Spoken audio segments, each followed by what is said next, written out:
Hello, my name is John Rosebush. I decided to make another video about powering the planet.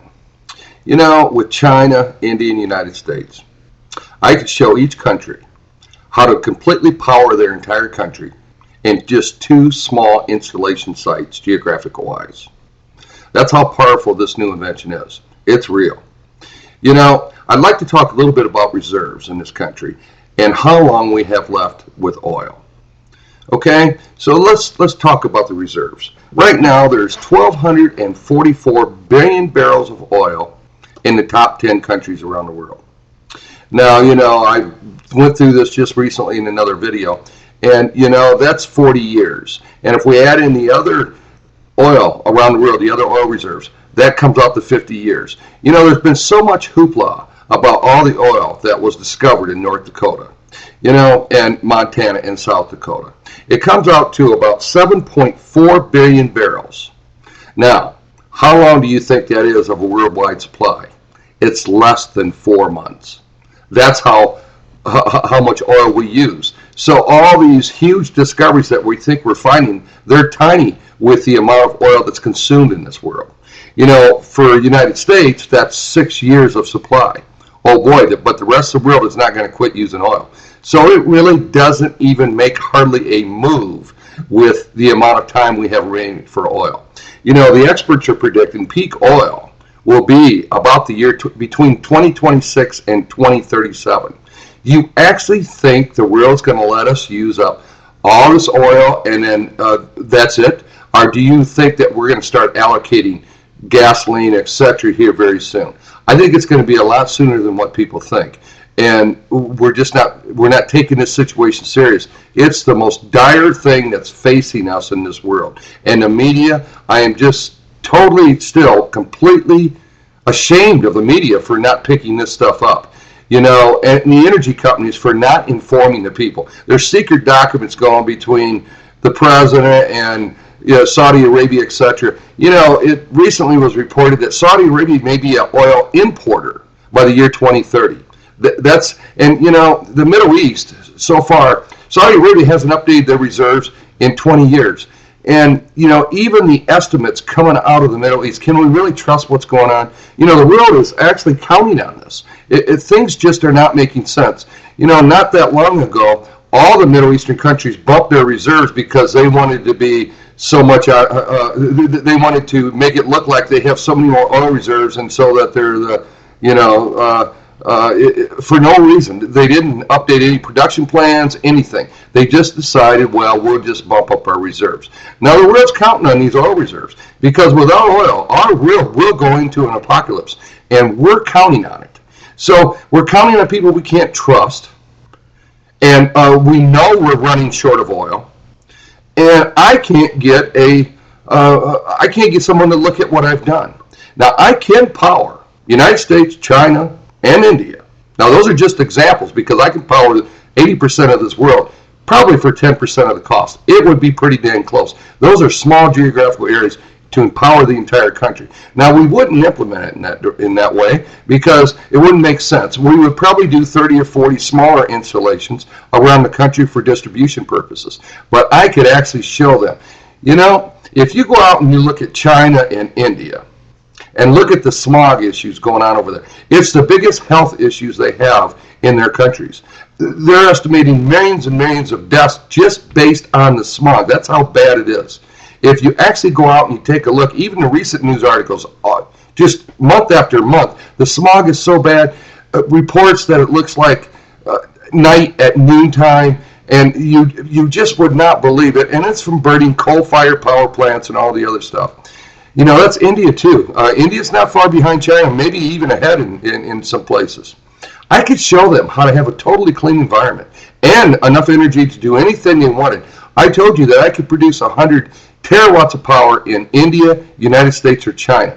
That's 100 times the amount of energy we produce today. That is, we could do anything. Anything they wanted, anything. And we would never produce that amount because we wouldn't need it right now. But anything in the future is possible in about 80% of the world. That's how remarkable this invention is. And I can't get attention from them. I'm going to get attention from them, or I'm not going to go forward and show this presentation. I'm putting it together. But these people are going to wake up and see what's going on. You know why? It's just as critical that the world comes together and helps one another. These poor countries like Africa and down in South America and stuff, they need energy just like we do. And the only way to force these countries like China and India and United States and the larger countries to assist with the poorer countries. And I know there's parts of it, India and China that are poor, but you know what? You still have the technology advances in your countries to make the difference. Some of these countries don't, and they're very poor. And I'm not going to just allow you to just take it and do what you want.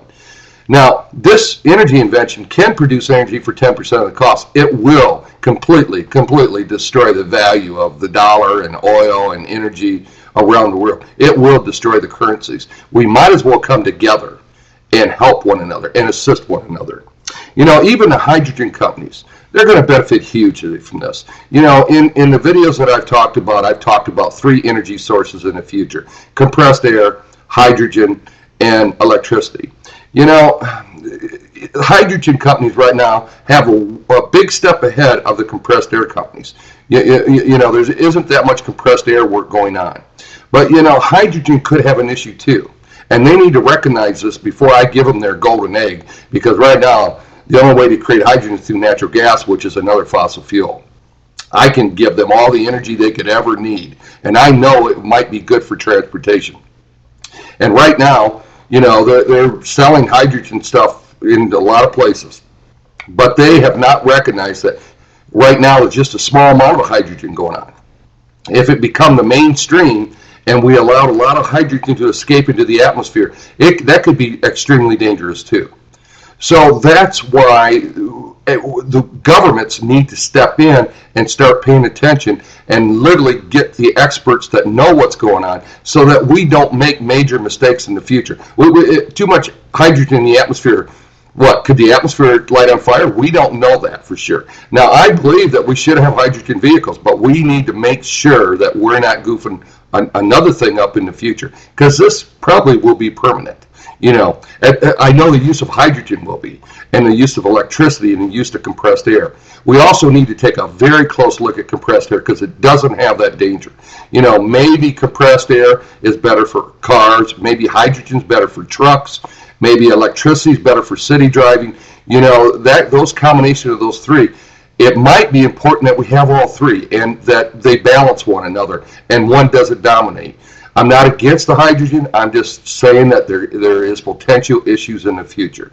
So, and they haven't come to me at all. I have the golden egg for them. I actually can produce enough energy where we can create all the hydrogen they could ever dream of.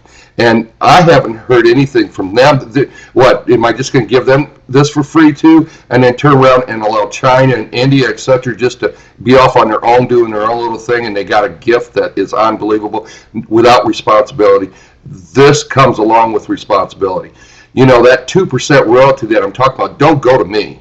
It goes to some type of a World Bank where the poorer countries could use it, and they could actually benefit from it hugely too. And we balance the world out. And even the countries that cannot install this, the windmills should be discounted pretty hugely to go to those places. So the whole world gets a balance.